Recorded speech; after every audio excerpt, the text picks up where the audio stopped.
दोस्तों नमस्कार। बीते 12 से 18 घंटों के भीतर लगभग 18 से ज्यादा मिसाइल और ड्रोन दागे गए और निशाने पर दुबई या कहें यूनाइटेड अरब अमीरात है। और इन सब के बीच अमेरिका ने कहा ईरान ने अगर ये दागे हैं तो हम इसे नहीं मानते हैं कि यह सीज फायर का उल्लंघन है। और यूएई ने अपने तौर पर कहा कि यह ईरान ने दागे हैं, लेकिन ईरान ने इन सब से हटकर इनकार कर दिया कि हमने ना तो मिसाइलें दागी और ना ही ड्रोन दागे। और इसी के ठीक समानांतर समुद्र में जहां पर होर्मुज़ की नाकेबंदी किए हुए अमेरिकी युद्धपोतों की मौजूदगी है, मिसाइल वहां पर भी दागे गए। और इतना ही नहीं, नाकेबंदी किए अमेरिकी युद्धपोतों ने लगभग 6 से 7 ईरान के उस तेज तर्रार बोट को अपने हिस्से या कहें अपने नियंत्रण में ले लिया जो लगातार हमला कर रहे थे। ये घटनाएं बीते 18 घंटों में जिस तेजी के साथ हुई उससे एक अंदेशा जरूर निकला। क्या सीज फायर खत्म हो गया? क्या युद्ध की एक दूसरी पारी की शुरुआत हो गई, जिसके निशाने पर इस वक्त यूएई है, जिसके निशाने पर इस वक्त अमेरिकी नाकेबंदी के लिए तैनात युद्धपोत हैं? या फिर दूसरी तरफ अमेरिकी राष्ट्रपति ट्रंप ने जो ऐलान कर दिया कि हम ऑपरेशन फ्रीडम शुरू कर रहे हैं। और इस ऑपरेशन फ्रीडम का मतलब बहुत साफ है, जिस रूट को, जिस समुद्री रास्ते को ईरान ने बंद कर रखा है उसे हम खुलवाएंगे, वहां से कॉमर्शियल वेसल्स की आवाजाही शुरू कराएंगे और रोबोटिक तरीके से जो माइन समुद्र के नीचे बिछाई गई है उसको हटा देंगे। क्या यह सब कुछ एक सामान्य परिस्थिति है?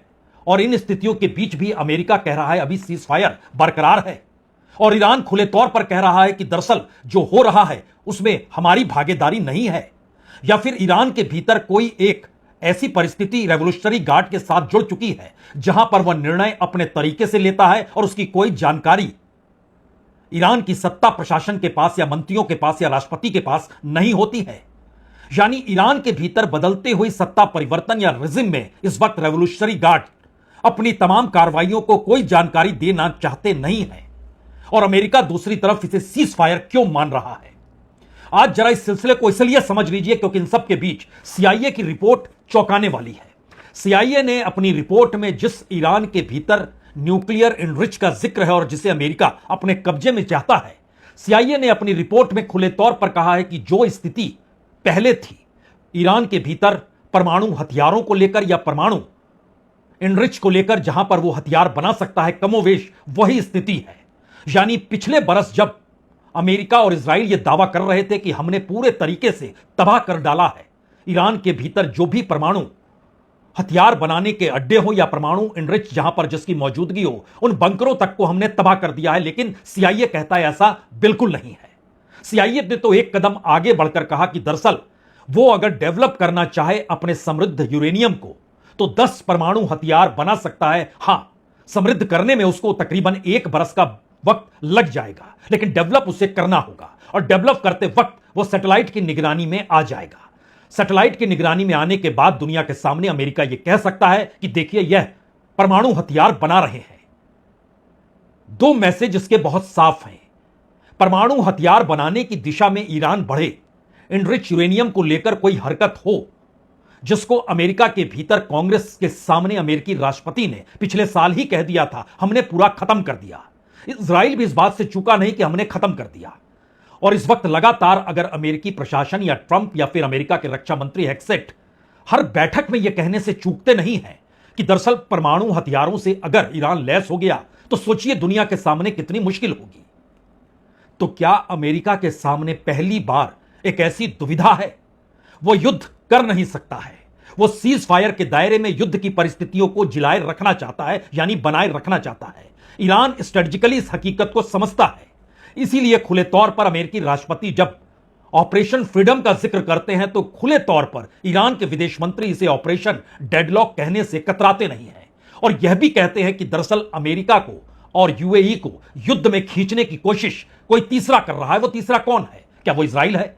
और यहां पर एक और बड़ी बात है कि इजराइल यूएई को, खासतौर से जब से यूएई ने अपने आप को ओपेक से अलग किया और कहा कि वो अपने मनमाफिक तेल का प्रोडक्शन करेगा, अंतर्राष्ट्रीय बाजार में तेल की आवाजाही शुरू करेगा, एक पैरेलल पाइपलाइन बनाएगा, और यह माना गया कि अमेरिका की यह डिप्लोमेटिक जीत है जहां पर वह दुनिया के सामने यह बताना चाहते हैं कि तेल की क्राइसिस नहीं होगी या तेल की कीमतों से जो इकोनॉमिक क्राइसिस दुनिया के सामने है वह उसे उभरने नहीं देंगे। और उसके बाद इजराइल की एक टीम बकायदा यूएई गई और उसने आयरन डोम, यानी कोई भी मिसाइल दग जाए कोई असर नहीं होगा, यह बेचने की कोशिश हुई या इसकी पहल की शुरुआत हुई। हालांकि ईरान की न्यूज एजेंसी तो यह भी कह रही है कि बकायदा बेंजामिन नेतानू ने भी यह यात्रा दुबई की यूनाइटेड अरब अमीरात वो गए और आयरन डोम को उन्होंने सुरक्षा के लिए यूएई के साथ समझौता किया है। और उसके तुरंत बाद ईरान सक्रिय हो गया और उसने कहा कि यूएई की जमीन को एक बार फिर ईरान को निशाने पर लेने के लिए इस्तेमाल किया जा रहा है। वो लगातार कह रहे थे कि खाड़ी देश समझे और संभले, जब उनकी सुरक्षा अमेरिका नहीं कर सकता है तो उन्हें अपने बायलैटरल रिलेशन अपने पड़ोसियों से यानी ईरान के साथ बनाने होंगे। और जब यह बात निकल कर आई कि इजराइल आयरन डोम का जिक्र कर रहा है, अमेरिका हथियारों का जिक्र कर रहा है जो $8.9 बिलियन खाड़ी देशों को बेचने का है, और इन परिस्थिति में ओपेक से यूएई ने खुद को अलग कर लिया है, तो एक झटके में बीते 18 घंटों में 12 ballistic missile, 3 cruise missile, 4 drone इनको दागा गया और इनको रोकने में कामयाबी यूएई ने कहा मिल गई। लेकिन उसके बाद सुबह होते होते जो जानकारी निकल कर आई उसमें फुजेराह में जो एक पेट्रोलियम प्लांट पर ड्रोन से हमला किया और उस झटके में वहां पर जो पूरा इंडस्ट्रियल एरिया था उसमें आग लग गई। हालांकि 3 भारतीय भी उसमें घायल हुए हैं। भारत ने इस पर अपना रुख कड़ा भी किया है। लेकिन महत्वपूर्ण यह है कि जो मिसाइल और ड्रोन दागे गए उसके दायरे में सिर्फ फुजेराह तो सुबह सवेरे आया, उससे पहले की परिस्थितियों में कई जगहों पर यह निशाने साधे गए। दुबई और उसके इर्द गिर्द की परिस्थिति जो यूएई के अंदर में आते हैं, जरा एक नजारा देख लीजिए।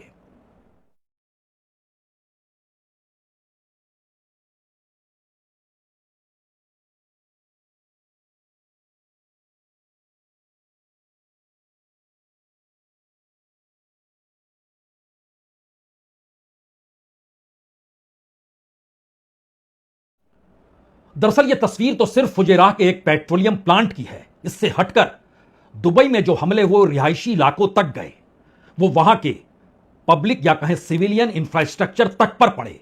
कहीं उगलता हुआ धुआं था, कहीं आग थी, धमाकों की गूंज थी। और इन सब के बीच यूएई ने निर्णय लिया, दुबई में बाकायदा स्कूलों को बंद कर दिया गया और कहा गया कि आज से यानी 5 तारीख से अब स्कूल बच्चे नहीं जाएंगे और ऑनलाइन सारी पढ़ाई होगी, यानी घर में ही रहें। और लगातार चेतावनी 1-2 नहीं बल्कि 11 चेतावनी अलग अलग तरीके से जारी की गई। ऑफिशियली बाकायदा यूएई ने जारी किया कि ईरान यह हमला कर रहा है और ईरान की तरफ से इस हमले से सीधे तौर पर इनकार कर दिया गया। तब यह सवाल उठा, क्या जो समुद्र के भीतर आर्थिक नाकेबंदी किए हुए अमेरिकी नेवी है और जिस ऑपरेशन फ्रीडम का वो जिक्र कर रहे हैं, उस दिशा में भी क्या रेवोल्यूशनरी गार्ड्स ने अब सब कुछ अपने नियंत्रण में ले लिया है? क्योंकि समुद्र के भीतर होते हुए हमले, हमें लगता है उस हमले से पहले यूएई के भीतर और दुबई के भीतर की उन कुछ तस्वीरों को जरूर पहले देख लीजिए, क्योंकि इतने व्यापक तरीके से हमले 18 घंटों के भीतर, जब युद्ध था यानी सीज फायर नहीं था तब भी नहीं हुए थे, लेकिन इस दौर में जमकर हमले हुए।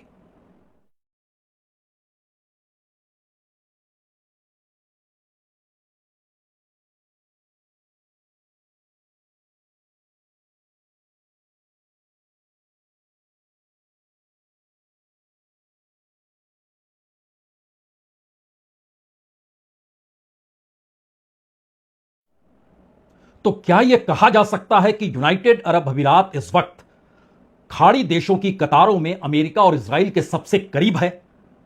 और ईरान को यह लग रहा है कि दरअसल इसी जमीन से अगर उस पर हमले शुरू हो गए और उससे पहले अगर उसने खुद का रुख एग्रेसिव यानी ऑफेंसिव नहीं किया तो फिर डिफेंस करने से कोई फायदा होगा नहीं। इसलिए अलग अलग जगहों पर यूएई पर हमले कर कर ना सिर्फ यूएई बल्कि बाकी खाड़ी देशों को भी यह चेतावनी इस हमले के जरिए दी गई कि आप अपनी जमीन से अमेरिकी विमानों को उड़ान भरने नहीं देंगे या मिसाइलों को दागने नहीं देंगे। और खास तौर से इजराइल जो आयरन डोम जिसका जिक्र वह यूएई के साथ कर रहा है, बाकी देश सचेत हो जाएं, क्योंकि इससे हटकर एक दूसरी परिस्थिति जो होर्मुज रूट की दिशा में अगर बढ़े तो वहां पर कई नौसेना विध्वंसक पोत जो जल डबरूमल पे खड़े हुए थे वो अरब सागर में अमेरिकी नौसेना विध्वंसक पोत प्रवेश कर चुके हैं। और अमेरिका खुले तौर पर कह रहा है कि इनका उद्देश्य फंसे हुए जो सैकड़ों कॉमर्शियल जहाज हैं उनको हर हाल में निकालना है। और नौसेना ने बाकायदा नौसैनिक रॉकेटों की मदद से जो बारूदी सुरंगों को बनाकर समुद्र मार्ग का उपयोग नहीं होने दिया जा रहा है, उसमें अब किसी भी तरीके से वह चाहता है कि इसको खोल दिया जाए। एक तरफ रेवोल्यूशनरी गार्ड के नियंत्रण में यह है पूरा क्षेत्र और दूसरी तरफ अमेरिका कह रहा है कि अब अमेरिकी युद्धपोत उन क्रूज मिसाइल और ड्रोन को मार रहे हैं जो कि रेवोल्यूशनरी गार्ड या ईरान की तरफ से होर्मुज से गुजर रहे नौसेना के जहाजों और कमर्शियल व्हीकल्स पर दागा जा रहा है। यानी दुबई एक हिस्सा है जो एक दुखती रग अमेरिका की है। दूसरी तरफ अमेरिका के युद्धपोतों की तैनाती जिस जगह पर है वहां क्रूज मिसाइल और ड्रोन लगातार दागे जा रहे हैं। और इससे कोई इंकार नहीं कर रहा है कि वहां पर यह हो रहा है, वो ईरान हो या अमेरिका हो। अमेरिका के तो बाकायदा जो मिलिट्री सेंट्रल कमांड के एडमिरल हैं ब्रेट कूपर, उन्होंने कहा कि अमेरिकी सेना के अपाचे हेलीकॉप्टर ने गगनशिप उसके जरिए 6 ईरानी सैन्य स्पीड बोटों को डुबो दिया जो उनके युद्धपोतों के लिए खतरा बन रही थी, और नौसेना के किसी भी जहाज या किसी भी कॉमर्शियल टैंकर को कोई नुकसान नहीं पहुंचा है। लेकिन दूसरी तरफ ईरान ने कहा हमने मिसाइल दागी है और अमेरिकी युद्धपोत को निशाने पर लिया है। बाकायदा ईरानी मिलिट्री की तरफ से एक वीडियो जारी किया गया और उसमें इसे बताया गया कि देखिए हम किस तरीके से हमने हमला किया है। हालांकि इसके ठीक समानांतर जो एडमिरल कूपर हैं वो खुले तौर पर यह कह रहे हैं कि अब हम किसी भी हालत में इस पूरे इलाके में जो कॉमर्शियल यानी व्यापार की दृष्टि से जिन जहाजों की आवाजाही होनी चाहिए और जो अंतर्राष्ट्रीय समुदाय को मदद करे, उसको हर हाल में हम खोलने की दिशा में आगे बढ़ेंगे। हालांकि एडमिरल कूपर यह भी कहते हैं कि रेवोल्यूशनरी गार्ड जो है वो कॉमर्शियल जहाजों को आतंकित करने और धमकाने के लिए हर संभव प्रयास कर रहे हैं। मसला इतना भर नहीं है। 2 तस्वीरें बड़ी महत्वपूर्ण हैं जो खास तौर से आर्थिक नाकेबंदी के लिए अमेरिकी जहाजों की मौजूदगी पर हुए हमले को दिखलाती है, और उसके बाद अमेरिका कहता है कि सीज फायर है और इसे हम युद्ध नहीं मानते हैं।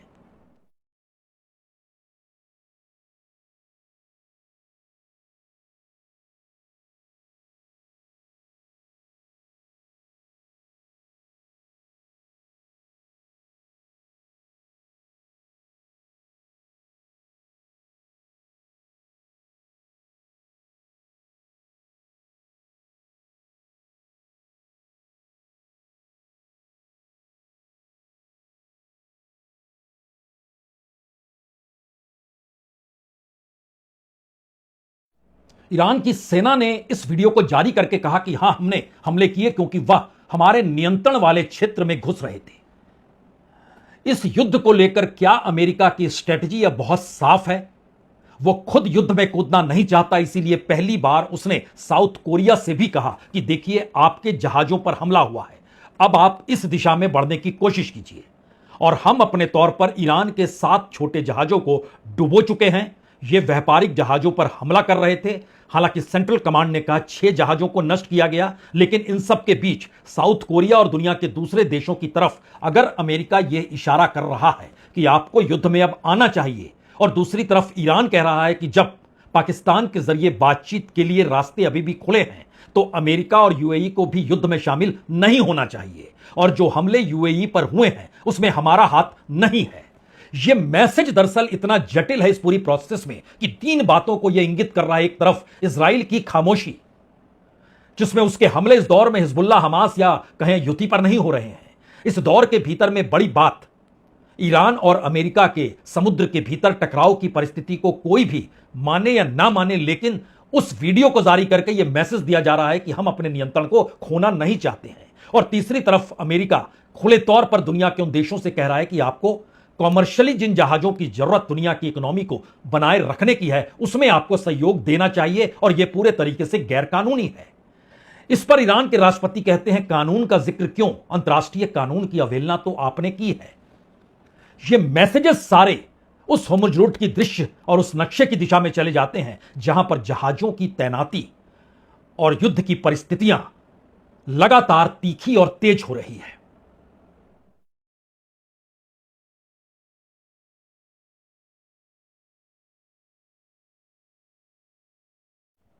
इन नक्शों पर ध्यान दीजिए तो ईरान के नियंत्रण में जो पूरा इलाका है वहां से जहाजों की आवाजाही शुरू नहीं हुई है।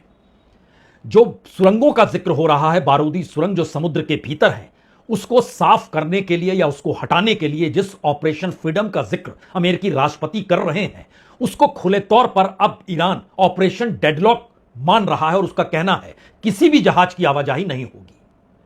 तो क्या यह दोनों परिस्थिति दुनिया के सामने उस ग्लोबल एनर्जी क्राइसिस की दिशा में बढ़ा रही है? क्योंकि जैसे ही यह घटना निकलकर सामने आई कि फुजराह में एक पेट्रोलियम प्लांट पर मिसाइल दागी गई और ड्रोन से जो हमला किया गया उसके बाद एक झटके में पूरा शेयर बाजार $200 बिलियन के घाटे में पहुंच गया। तेल की कीमत $120 प्रति बैरल से ऊपर आ गई।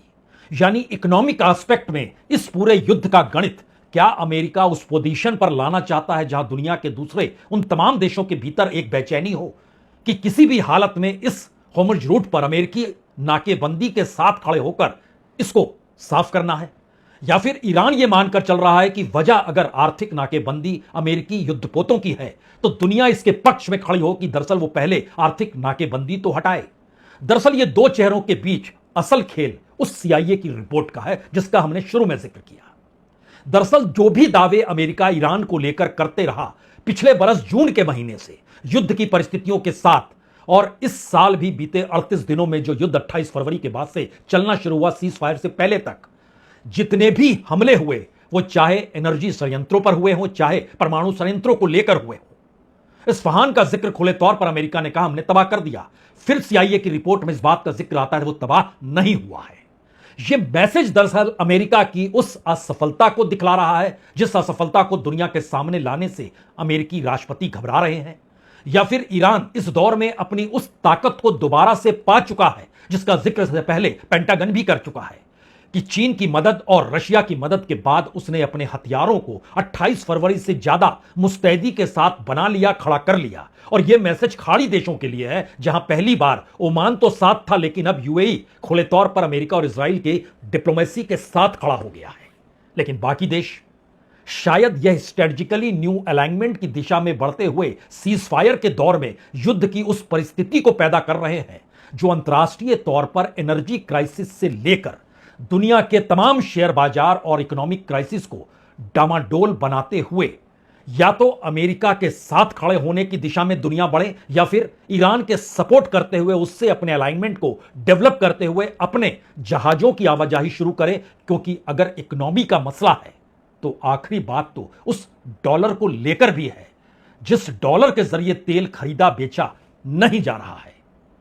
और यह मुश्किल यूनाइटेड अरब अमीरात ने भी दूसरी बार खुले तौर पर अमेरिका को जतला दी कि उसके पास डॉलर की क्राइसिस है। और शायद यही ऐसे सवाल हैं जो व्हाइट हाउस के भीतर मुश्किल हालातों से जूझने के लिए अमेरिकी रक्षा मंत्री हेक्सेट के जरिए सिर्फ और सिर्फ यही कह रहे हैं, कितना भी खर्च हो जाए, कितना भी लंबा आर्थिक नाकेबंदी करना पड़ जाए, लेकिन ईरान को हम परमाणु हथियारों से लैस होने नहीं देंगे। और यही एकमात्र वजह है। यानी बात शिफ्ट होते होते कहां तक पहुंच गई और दोबारा से सीज फायर के दौर में युद्ध की परिस्थितियां पैदा भी हो चुकी है। बहुत बहुत शुक्रिया, बहुत बहुत शुक्रिया।